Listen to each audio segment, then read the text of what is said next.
Hey guys, this is Christopher Boltz with Flick Direct at the 2012 Comic-Con. I'm here with Thomas Jane. We're here to talk about his graphic novel Dark Country, Bad Planet, his other novel coming out, a Western.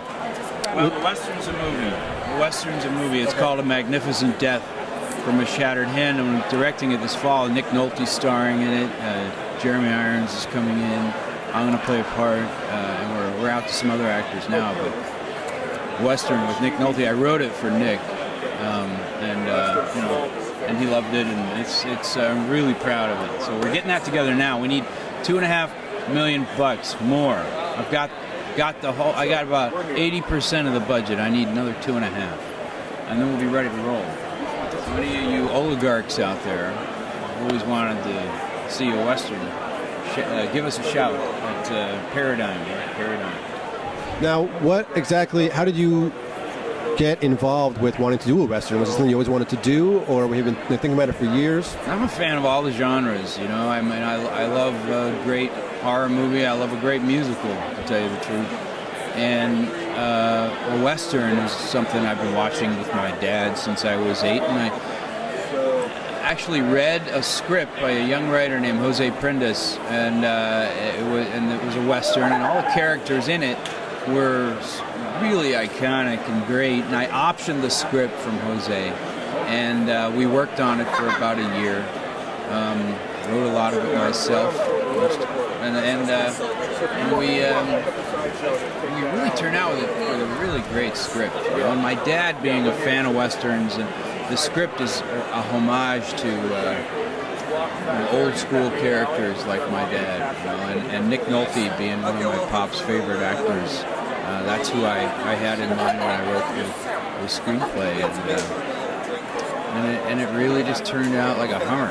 It really turned out well. So in a way, doing this movie in a way was almost for you kind of a love story in a way, because of your father being such a fan of Westerns and Nick Nolte. It's a love letter to the old generation of guys like my dad, and you know, guys who grew up not talking very much, but loved their family and didn't really know how to express it. Doesn't mean they love their family any less than guys today. It just means that they were from another generation, and I love that kind of, call it stoicism, or I love that inability to express what people feel, you know, especially with men.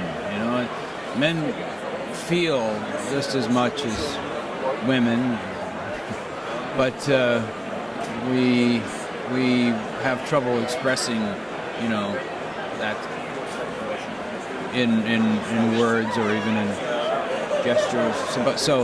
So there's a wonderful sort of fascination that I have. And in the Western, I see, you know, the movies of John Ford, that is wonderfully expressed. And something that I think is sort of lost in the translation of modern movies.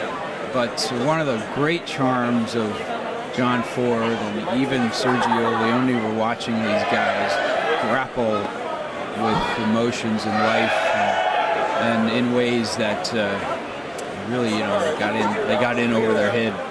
And I relate to that. So, for this movie, was this lean more towards like the drama aspect, or is there action in it? Is it mainly just kind of? Yeah, it's an action western. It's, you know, it's got a stagecoach robberies, and you know, it's not a bunch of guys sitting around trying to talk about their feelings at all. You know, it's like I said, when you have trouble expressing yourself, you usually do an action.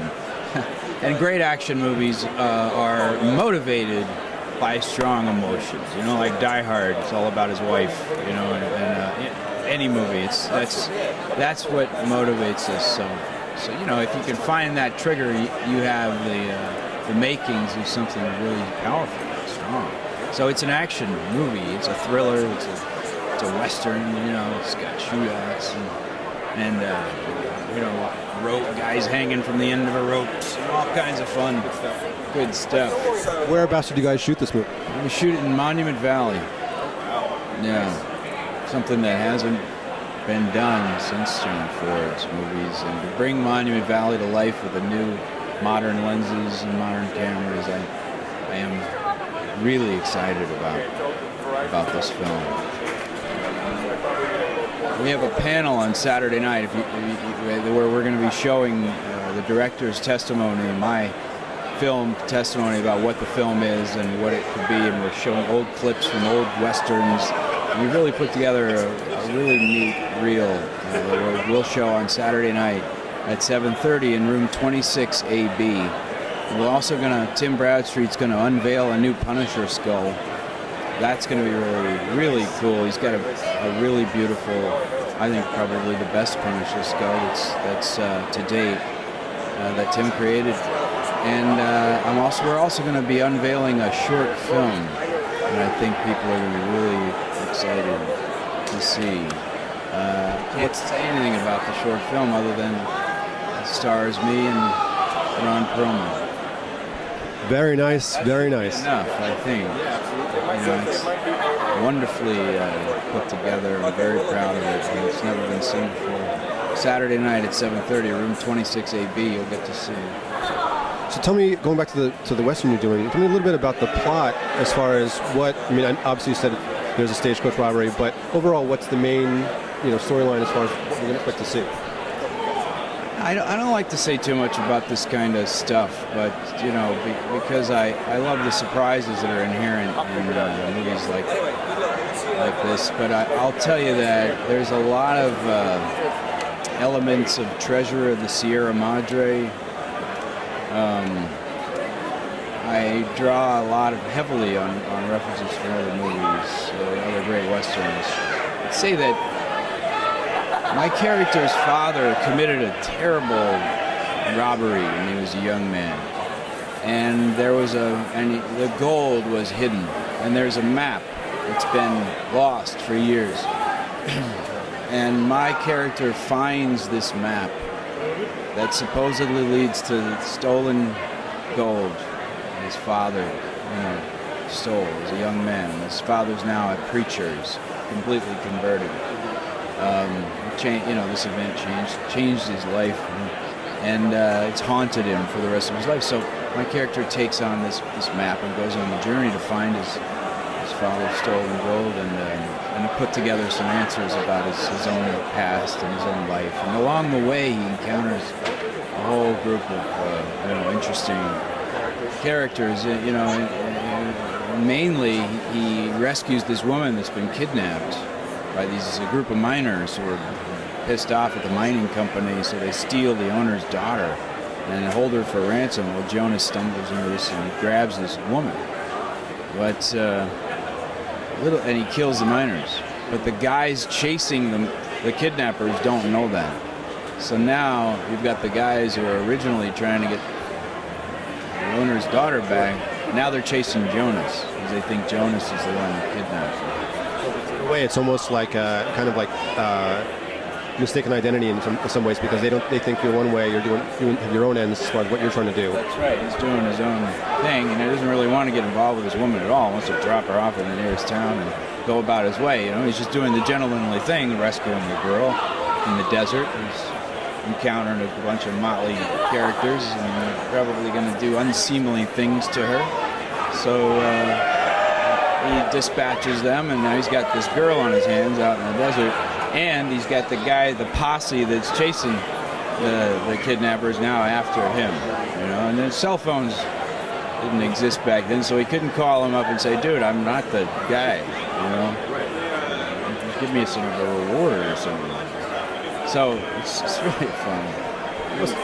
It sounds like it's going to be a good movie. This is the graphic novel. Why don't you guys tell me a little bit about this, the plot, how you guys got started with it, all that good stuff. Wow, that's a good question. It's kind of Tom's baby. We were trying to get another movie off the ground, and I think we kind of hit a point where Tom was, talking with people, and he thought, if this is the first movie I'm going to direct, I don't know, maybe I need something a little smaller. And he had Dark Country in his hip pocket, and he showed it to them, and to do this other movie, they wanted to do this one, and which was great for us because it was a little easier to get our heads around as far as the production. Tom had the insane idea to want to do it in 3D, And they weren't sure about that, but he showed them. He proved it to them. He went out and he found a company, Paradise Effects, who did stuff for Tom? Amusement park rides and stuff like that. That's right. And they showed that they could do the 3D for the film, that they could build a rig for the red and also a smaller 2K unit, and that we could do it on a budget. And so somehow they said yes. And we went to the desert in New Mexico and put it together with a small group of David Alcock with storyboards, and Tom and Ray Zone, who's a 3D pioneer, and myself and a couple other folks kind of put our heads together, put a crew together, and did the movie. Which is it's like an EC story. It's like a story in like Tales from the Crypt. It's a Twilight Zone. It's a what an edit. In a director's cut, an 88-minute episode of Twilight Zone? Well, that's the movie. He's asking about the graphic novel. But to where we got to that. Okay. And in the midst of that, Tom was thinking about Thomas Ott. Thomas Ott's artwork was really giving Tom some. You should be asking Tom this question, but anyway, we got him. We got Thomas Ott to do the graphic novel, and was it just going to be that story? Because Thomas Ott does a very, very cool thing where it's... Tom, what's the way you like to say it? Because I always say it's kind of a silent storytelling. He doesn't use words. He doesn't use words. I thought you had like a ism for that. But anyway, it's, this awesome thing. It became something that in anyone else's hands, it wouldn't have been this. Thomas with the silent, and then we put the silent storytelling, and then we put Tab Murphy's original short story behind that in the book, and then packed it out with 40 pages of art from the making of the film. And together, it's just... Bradstreet put this whole book together. Tim Bradstreet put it all together. It's got the work of Thomas Ott, and then in the back, it's got all the production art. The art of Dark Country. So it's really a neat compendium to the film. It's got storyboards that David Alcock did. It's got character designs. It's a really neat sort of it's a movie that we decided to do shot for shot. We storyboarded the whole film, so you can see that we created the storyboard and then we created the actual shot, and pretty much the whole damn movie was created that way. That's the way I decided to shoot the film, and that's what we did. And, I learned a lot from doing that. I learned that I'm not going to storyboard the whole movie anymore. But this book is absolutely terrific. These are character designs by Bernie Wrightson. And here, horror fans will know all about Bernie. So we got the transition from the character design to the actual makeup and the maquettes and the posters that Tim designed, and all this terrific posters and all kinds of great stuff. So we're really proud of this book. Tim put it all together. It's the complete book, right? It's the complete Dark Country. You stick the DVD in. Even got a little DVD slot here. You can throw your DVD in there. So, yeah, come on by booth 5539 and check it out. But also, it's on Comixology. You can buy it digitally right now. And of course, it's going to be in bookshops. Bookstore owners want to hit the July Diamond, right? Well, I think it's. It's in the Diamond, so you can pick it up and order it and put it in your damn store. I hope you do. June or July. Lastly, just before we go, I just want to bring up Bad Planet. This is something that both of you worked on, or was this just Tom? Well, it was Tom's story. That's how Tom and I. One of the reasons Tom and I got together was Bad Planet. That was our kind of the genesis of Raw Studios in a way. Tom was doing promotion for The Punisher, and I'd met him on that, and we were doing a store signing, and here in San Diego, prior to the film's premiere, and Tom invited me down to have dinner, and he hatched. I thought I didn't know he was going to throw a comic book pitch at me, but he did, and he kind of. He was very animated when he was like, he was like, oh, these spiders come, he was, I was like, this is awesome, I was absolutely blown away. And he said, how do I do this as a comic book? And I already knew how it was going to be. You know, if I could have done it any way I wanted, I'd have hired Richard Corbin to draw it, and I would said get together with Steve Niles to help you write it, since you've never written a comic script. And we didn't get Corbin, but we got the next best thing. We got James Daly, and then I inked it. So it was one of those things. We dreamed it up and we did it, and that's kind of the spirit of what Raw is. You know, we dream it up and we do it. You know, nothing stops us. Very kind of almost organic in a way. It's just very wanting to do something that's personal and almost close to your heart in a way, and doing it doing it for the fans as well as for yourself. Totally. And I asked Tom right then and there. I go, so would this be a movie at some point? Are you doing this? And Tom goes, I don't. Fuck a movie, I want to do a comic book. And so, that's all we ever aspired to do with it. And we never really think about our projects or our IPs with film first. We think about comics. If they turn out to be okay for something like that, more is the better for us. But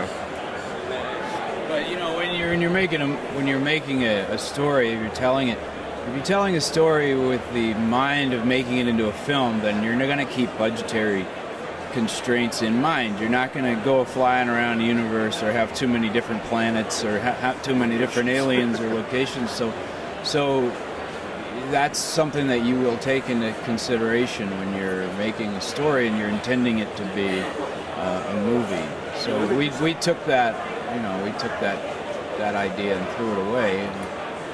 Because your limit is your imagination with a comic book. If you can think of it, you can draw it. You can throw it in there, and we did. I mean, it would be a $500 million movie if somebody ever decided to do that. But we had so much fun, with the story, and we got to hire all of our heroes, from Dave Stevens to Bill Stout to Mark Schultz to Kaluta and Bernie Wrightson and Basil Gogos. And it was really, really fun to go. And these guys, they did it because they don't make these hard science fiction stories. They're hard to find, And to do it with the quality that we did it at, it really hasn't been done in quite a while. And I know why, too, because, most people would rather watch Spider-Man. Really? Can't imagine. Well, I appreciate both you guys taking the time to talk to me. So, as far as for the future, is there anything we can expect from either of you? Like anything you can mention as far as who you might be working on down the line? That's something that we haven't mentioned. Well, Shattered Hand, as obviously you guys talked about it. Tom pretty much broke down the entire screenplay. Sure, yeah. I'm kidding. We have, I don't know.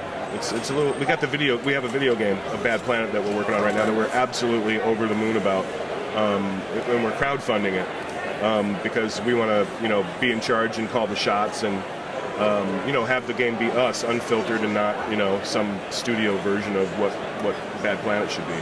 And we're announcing it this weekend. So. Check it out on Kickstarter. You can go check it out. Kickstarter is a Bad Planet game. It's up. It should be up now.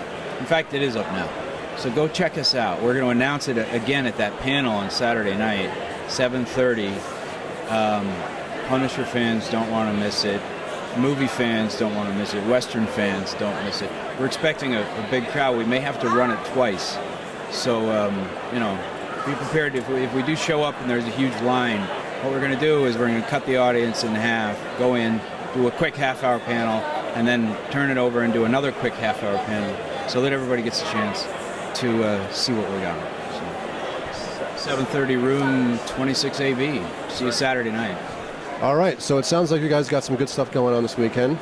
Good stuff going on together. We last couple of years we've been doing stuff, but we haven't been building up a huge head of steam. And this year it's so much is going on. It's crazy. It's insane. And at Comic-Con, we've been working for a long time, and it takes a while to get this stuff going. It takes a while to develop. We're working for a couple of years to develop these projects, to get Bad Planet Volume 2 off the ground. That was a good year and a half. And to get Dark Country off the ground, that took a year.